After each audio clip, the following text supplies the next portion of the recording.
शांति। ओम शांति शांति शांति। ओम। श्रीमद् भगवत गीता का आज के दिन हम लोग स्वाध्याय करते हैं। तो इस पुस्तक में 5वें अध्याय का अंतिम श्लोक 29वां श्लोक शेष रह गया था, तो इसको भी हम आज पूर्ण करते हैं। आइए, तो मैं इस श्लोक को पढ़ रहा हूँ।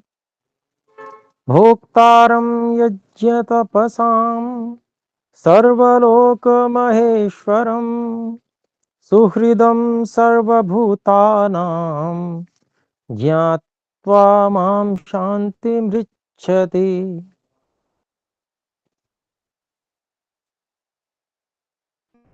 भोक्तारं यज्ञ तपसां सर्वलोक महेश्वरं सुहृदं सर्वभूतानां ज्ञात्वा मां शान्तिमृच्छति। तो इसमें इसका हम वो देखते हैं अन्वय।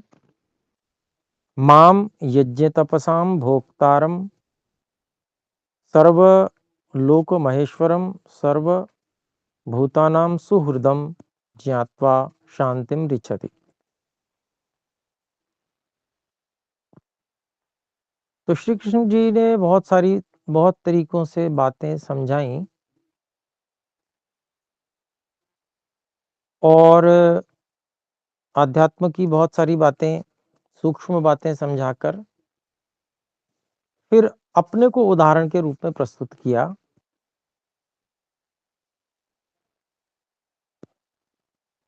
तो यहाँ पर कहते हैं श्री कृष्ण जी महाराज अर्जुन से कि मुझ को, अगर हम ये विशेषण एक बार को हटा दें तो माम ज्ञात्वा शांतिम रिच्छति। अभिप्राय क्या होगा? मुझको जानकर कोई व्यक्ति शांति को प्राप्त होता है।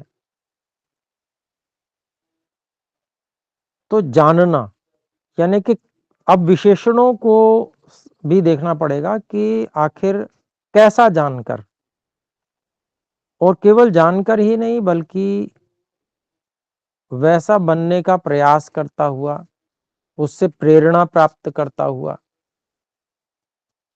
व्यक्ति शांति को प्राप्त होता है।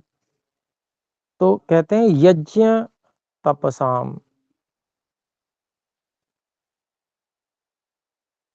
तो यज्ञ जो करने वाला मैं और तप का सेवन करने वाला मैं, अर्थात श्री कृष्ण जी कह रहे हैं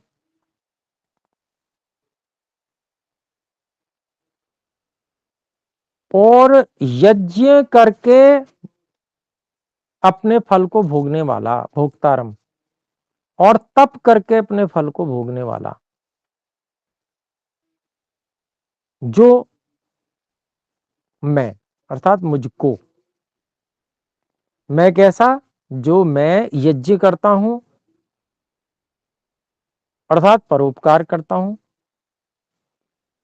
और मैं तप करता हूं और फिर मैं फलों को भोगता हूं। तो ऐसे मुझको। फिर दूसरी बात कही सर्वलोक महेश्वरम।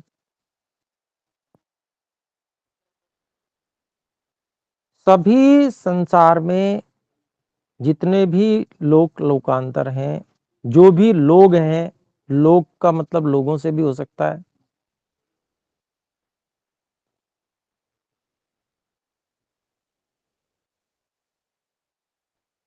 जो कि मैं संपूर्ण लोक में अत्यंत ऐश्वर्यशाली हूं। महा ईश्वरम, बहुत अधिक ऐश्वर्यशाली मैं हूं, ऐसे मुझको। फिर कहते हैं सर्वभूतानां सुहृदम। सभी संपूर्ण प्राणी मात्र का सुहृद अर्थात मित्र, ऐसे मुझको ऐसा जानकर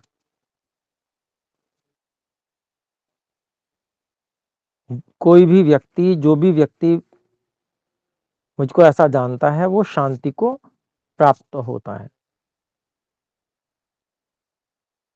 तो यहाँ पर इस प्रकार से समझना चाहिए कि अपने आप को उदाहरण के रूप में श्री कृष्ण जी प्रस्तुत कर रहे हैं कि जो मैं ऐसा हूं कि जो यज्ञ अर्थात जो विधान है कि यज्ञ करके ही भोजन करना, उसका पालन करने वाला, तप का पालन करके ही भोग करने वाला मैं, ऐसे मुझको ऐसा जानकर, जो कोई व्यक्ति मुझे ऐसा जानता है और वैसा अनुसरण करने का प्रयास करता है, उसको हम इसमें जोड़ लेंगे साथ में, वो शांति को प्राप्त होता है। यानी कि चरित्र का अनुसरण करने वाला व्यक्ति उसको जानेगा, तभी तो उससे प्रेरणा प्राप्त करेगा व्यक्ति।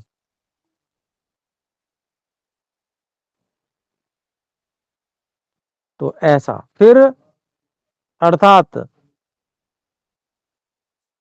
सभी जो प्राणी हैं उनके प्रति मैं मित्रवत भाव रखता हूं, इसीलिए मैं संपूर्ण लोकों में बहुत ऐश्वर्यशाली हूं।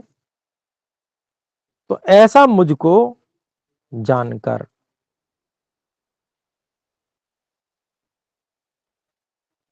तो जब कोई व्यक्ति जानेगा कि ऐसा श्री कृष्ण जी ऐसे हैं, इसलिए वो शांत हैं,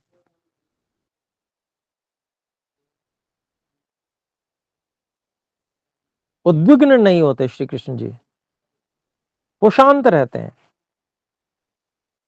तो जब इन गुणों के साथ में वो शांत रहते हैं, तो इसका मतलब मैं भी अगर इन गुणों को धारण करूंगा तो मैं भी शांत हो सकता हूं, ये अभिप्राय है। तो क्या है, प्रेरणा प्राप्त करना जानकर, तो उसके लिए और भी बहुत उदाहरण दिए जा सकते हैं, अपना उदाहरण भी दिया जा सकता है, क्योंकि मैं सामने खड़ा हुआ हूं तो मैं सबसे बड़ा उदाहरण हूं। उदाहरण क्या है? उदाहरण वही होता है जो प्रत्यक्ष हो। तो मैं आपके सामने हूं, मुझे आपने कभी देखा उद्विग्न होते हुए? मैं हमेशा शांत रहता हूं। क्यों रहता हूं? क्योंकि मैं यज्ञ करके ही भोग करता हूं, क्योंकि मैं तप करता हूं। मेरे तप को आपने, मेरे मित्र हो आप अर्जुन, मुझे आपने देखा हुआ है कि मैं ऐसे ही भोग नहीं करता हूं, मैं तप करके भोग करता हूं। तो मेरे इस स्वरूप को जो व्यक्ति इस तरह से समझता है, जानता है, वो भी मेरी तरह शांत हो जाता है। ऐसे ही सभी प्राणियों के प्रति जो मेरा मित्रवत भाव है, इसके कारण से मैं संपूर्ण लोक में बहुत महान ऐश्वर्य को प्राप्त हूं, और इस कारण से मैं शांत भी रहता हूं। तो मुझे इस रूप में भी जो व्यक्ति जानता है और स्वयं भी वैसा ही बनने का प्रयास करता है, तो वो भी शांत हो जाता है।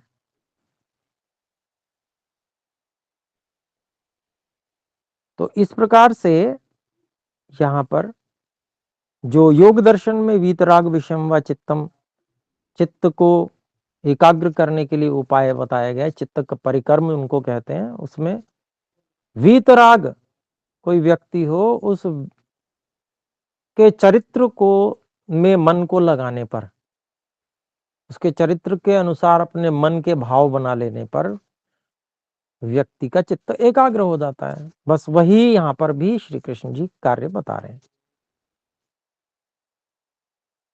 तो आइए, ये 5वां अध्याय हमारा समाप्त हुआ। अब 6ठे अध्याय के प्रथम श्लोक की ओर चलते हैं। प्रथम श्लोक पढ़ रहा हूं 6ठे अध्याय का मैं। अनाश्रित कर्म फलम कार्यम कर्म करोति यह स सन्यासी च योगी च न निरग्रेण चाक्रियः।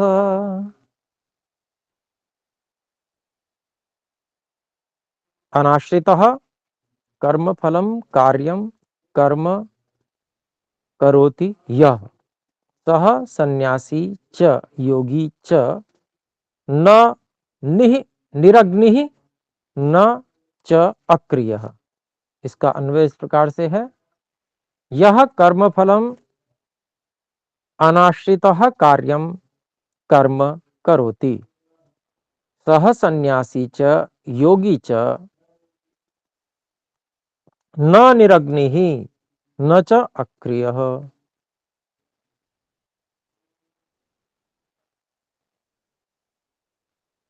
तो यहां पर बता रहे हैं, देखिए सामान्य रूप से जो जैसे सन्यासी के विषय में प्रसिद्ध है कि भाई वो सन्यासी निरग्नि ही होता है, मतलब वो अग्नि का स्पर्श नहीं करते, या अग्नि का अग्नि कर्म जो होते हैं, मान लीजिए जो अग्निहोत्र आदि कर्म है वो सन्यासी नहीं करते हैं। अग्निहोत्र भौतिक अग्नि को ईश्वर का प्रतिनिधि ही मानकर और व्यक्ति स्वयं को अग्नि से प्रेरणा प्राप्त करते हुए और इस प्रकार से यज्ञ याग आदि करता है, अग्निहोत्र करता है, और स्वयं उसी प्रकार से अपने अंदर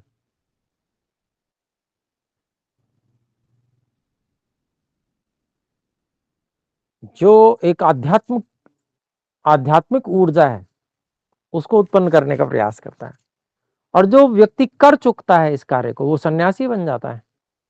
फिर उसको बाहरी अग्नि कर्म करने की अपेक्षा नहीं होती है, उसको अग्निहोत्र करने की आवश्यकता नहीं होती है। वो अग्नि, वो परमात्मा रूपी अग्नि स्वयं उसके हृदय में प्रज्वलित हो जाती है, उसके अंदर प्रज्वलित हो जाती है, तो इसलिए वो निरग्नि है, अक्रिय। वो कोई कर्म जो जैसे सकाम कर्म लोग करते हैं, जो कुएं बनवा दिए, बावड़ी बनवा दी, बहुत धर्मशालाएं खुलवा दी, अन्न क्षेत्र चलवा दिए, इस तरह के कर्म जो है, ऐसे कर्म भी सन्यासी नहीं करता है, उसको इसलिए अक्रिय कहते हैं। तो यहां पर सन्यासी को ही उदाहरण लेकर श्री कृष्ण जी महाराज बता रहे हैं। देखिए कहते हैं, यह कर्म फलम अनाश्रित कार्यम, जो ऐसा व्यक्ति है जो कर्म फल के आश्रय रहित,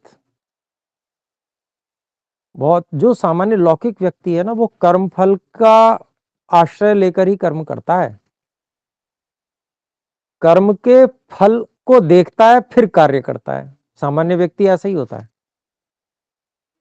लेकिन यहां पर दूसरे सन्यासी की बात कर रहे हैं, यह कर्म फलम अनाश्रितः कार्यम, जो कर्म फल के आधार को न लेकर, उसके आश्रय न लेकर, कर्म फल नहीं देखता वो कि फल क्या मिलेगा, उस पर आश्रित नहीं है कर्म फल पे, कार्यम अर्थात करने योग्य, कर्म करोति, करने योग्य जो कर्म फल के बिना आश्रय के ही, फल का सहारा लिए बिना, फल को ध्यान में रखे बिना जो ऐसा करने योग्य कर्म करता है, सह सन्यासी च योगी च, ऐसा व्यक्ति जो है वो सन्यासी और योगी कहलाता है। तो ऐसा व्यक्ति जो सन्यासी है और जो योगी है, सह न निरग्नि, वो सन्यासी होते हुए भी निरग्नि नहीं है। निरग्नि मतलब अग्नि रहित नहीं है। क्यों नहीं है? क्योंकि उसने ईश्वर रूपी अग्नि को अपने अंदर प्रतिष्ठापित कर लिया है, तो वो निरग्नि नहीं है। जैसे ईश्वर परोपकार के लिए कार्य करता है, सारे की सारी जीवात्माओं के लिए निरंतर अनवरत उपकार करते हैं ईश्वर, ऐसे ही ये योगी और सन्यासी भी करते हैं। वहां इनको कर्मफल रूपी प्रेरणा वो प्रेरित नहीं करती है, बल्कि कर्तव्य कर्म ईश्वर ने आदेश किया है इसलिए करना है, इसलिए वो करते हैं। तो मतलब वो निह अग्नि नहीं है, अग्नि उनमें है। अग्नि कौन सी है? वो परमात्मा रूपी अग्नि है। और न च अक्रिय है, वो क्रिया रहित भी नहीं होते हैं, अक्रिय भी नहीं होते हैं। बहुत से लोग गलत अर्थ समझ जाते हैं इस चीज का। संन्यास लेने के बाद भी वो सभी उत्तम कर्मों को, फलों को पूरी तरह से ईश्वर को समर्पित करके, फलों की इच्छा न करके, वो सब कर्मों को, उत्तम से उत्तम कर्मों को जो होते हैं उनको करते हैं, और लोगों को प्रेरणा भी करते हैं कि भाई ये कार्य कीजिए आप। तो वो अक्रिय नहीं होते हैं, ऐसा समझना चाहिए।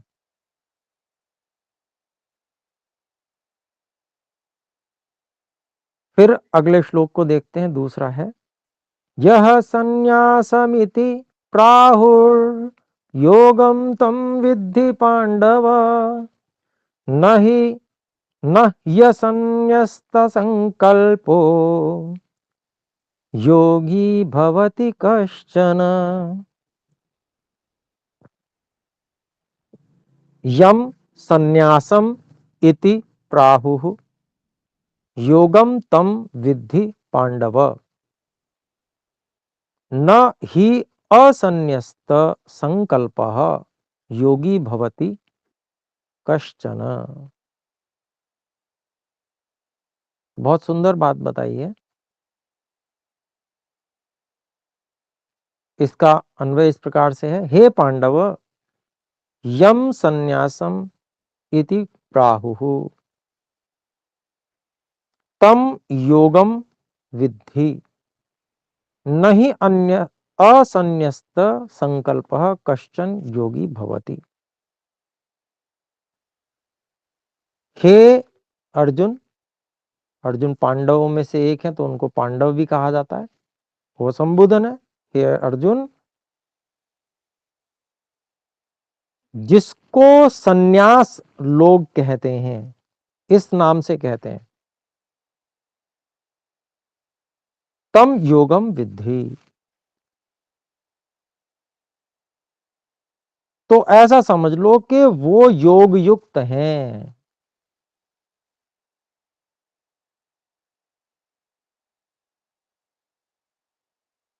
आजकल की बात छोड़ दीजिए, आजकल जो है लोग बस योग को न समझ के भी कपड़े रंग लेते हैं कितने ही लोग, लेकिन उनमें राग द्वेष स्पष्ट रूप से प्रकट हो जाता है। सामान्य व्यक्ति भी जान लेता है, समझ जाता है कि ये व्यक्ति कैसे हैं। लेकिन जिसको वास्तव में सन्यास कहा जाता है, जिसको सन्यास कहा गया है, कहा जाता है, वो जिसमें परिलक्षित होता है, वहां पर, हे अर्जुन, वहां योग होना अनिवार्य है। वहां पर जो वास्तव में जिसे योग कहते हैं, आजकल वाली परिभाषा नहीं है योग वाली, आजकल तो खाली आसन व्यायाम को ही योग कह रहे हैं, वो योग नहीं है। यहाँ पर योगश्चित्त वृत्ति निरोधा वाला योग है, मन को पूर्ण अधिकार में करना, ये योग। और इससे भी ऊपर केवल ईश्वर को चाहना, और जैसे ईश्वर के गुण कर्म स्वभाव हैं उसको अपने ऊपर धारण करना, अपने अंदर धारण करना, वैसे ही कार्य करना जैसे ईश्वर कर रहे हैं, निस्वार्थ परोपकार। तो ये सन्यास है, ये योग है। फिर आगे कहते हैं, नहीं असन्न्यस्त संकल्प, जिसने सन्यास रूपी संकल्प नहीं लिया है। सन्यास का मतलब सम्यक न्यास, अच्छी प्रकार से जिसने ईश्वर पे विश्वास कर लिया है, यानी कि ईश्वर को ही सब कुछ सौंप दिया है, संसार से कोई अपेक्षा आशा नहीं है।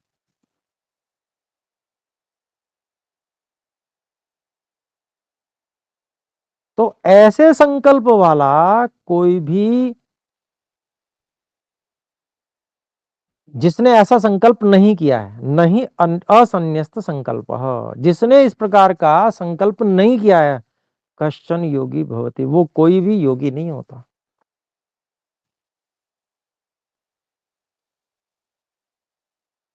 योगी वही होता है। इसका मतलब क्या है? श्री कृष्ण जी भी योगी हैं, तो इसका मतलब यह है कि उन्होंने जो कर्तव्य कर्म है उनको पूरा करने के लिए जो भी छात्र धर्म, क्षत्रिय धर्म धारण किया था, उसका वो पालन कर रहे हैं, लेकिन अंदर से वो इस प्रकार का संकल्प कर चुके हैं, इसीलिए वो योगी राज है, इसीलिए वो प्रसन्न भी रहते हैं, इसीलिए वो शांत भी रहते हैं। उथल पुथल होती है, लोग दुखी होते हैं, परेशान होते हैं, या फूल के कुप्पा हो जाते हैं खुशी के मारे, लेकिन श्री कृष्ण जी सम रहते हैं। तो किस कारण से? इसी संन्यस्त संकल्प के कारण से। जिसने यह संकल्प नहीं किया है, ऐसा कोई भी योगी नहीं हो सकता, ये स्पष्ट रूप से श्री कृष्ण जी कह रहे हैं। तो आइए बढ़ते हैं आगे। तीसरा श्लोक है, आरुरुक्षोर्मुनेर्योगम कर्म कारणमुच्यते योगारूढ़स्य तस्यैव शमः कारणमुच्यते।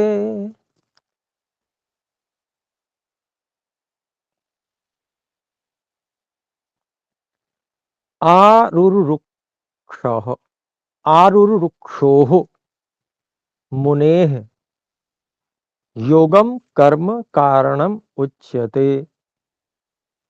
योग योग आरूढ़स्य तस्य एव शमः कारणम उच्यते। इसका अन्वय इस प्रकार से है, योगम आरुरुक्षोः मुनेः कर्म कारणम उच्यते, तस्य एव योग आरूढ़स्य शमः कारणम उच्यते।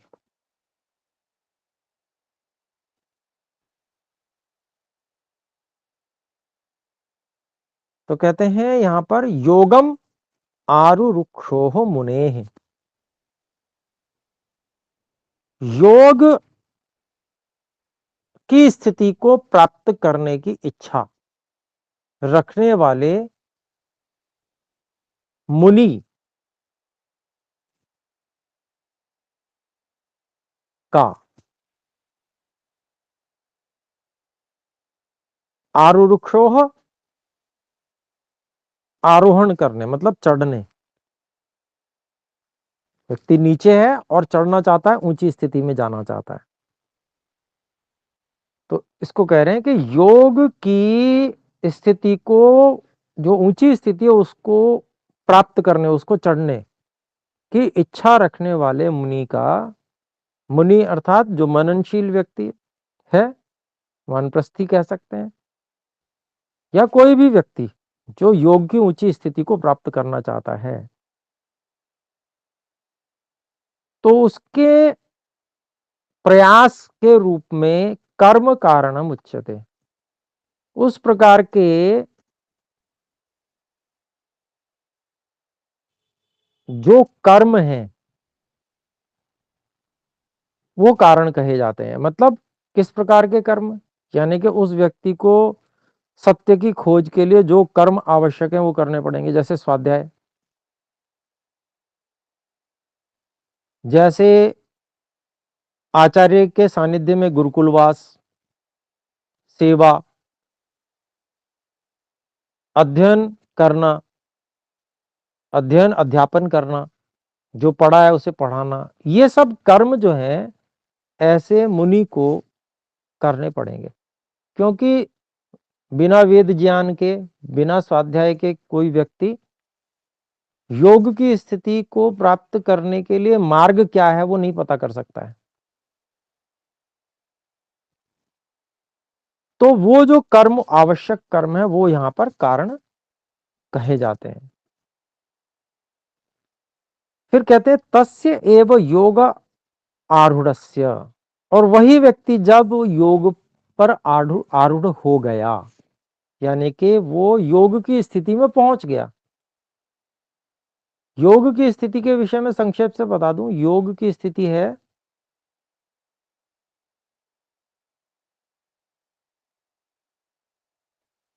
अपने वास्तविक आत्म स्वरूप को ज्यों के त्यों प्रतिक्षण याद रखना, उसको भूलना नहीं, अपनी वास्तविकता को। अर्थात जो शरीर से हम भिन्न हैं, इंद्रियों से भी भिन्न हैं, मन बुद्धि अहंकार से जो भिन्न हम चेतन तत्व हैं, स्वयं को इस रूप में जानते रहना, ये योग है। योग की प्रारंभिक स्थिति है, समझ लीजिए।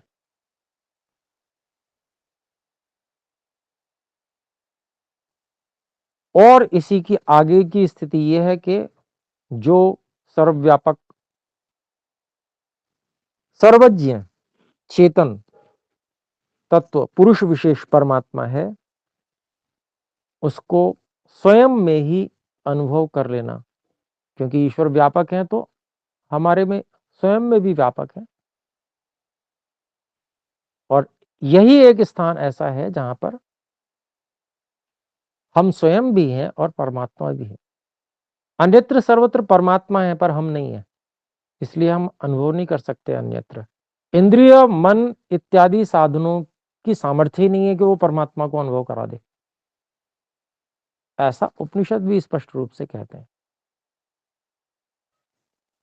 तो ये योग की स्थिति है। तो ये कह रहे हैं कि योग की स्थिति पर जो आरूढ़ हो चुका है, ऐसे योग आरूढ़ योगी की उस स्थिति में बने रहने में शम कारणम उच्यते, अर्थात बाहरी इच्छाओं को शांत करते रहना, ये उसमें कारण कहा गया। वो योग की स्थिति में तभी रह पाएगा कि जब तक उसको बाहर की कोई इच्छा नहीं होगी। जैसे ही चाहे असामर्थ्य के कारण से, चाहे अज्ञान के कारण से, मूर्खता के कारण से, बाहर की जैसी थोड़ी भी इच्छा हुई वहीं छूट जाएगा, योग छूट के बाहर चला जाएगा व्यक्ति।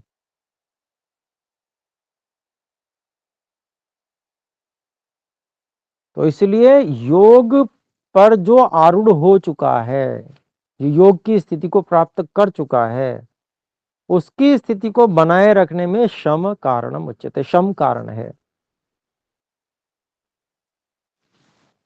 तो अभी तो समय अधिक हो गया, आइए एक बार ओम का उच्चारण करके विराम करें, फिर अगली कक्षा में इसको और लेंगे। ओम।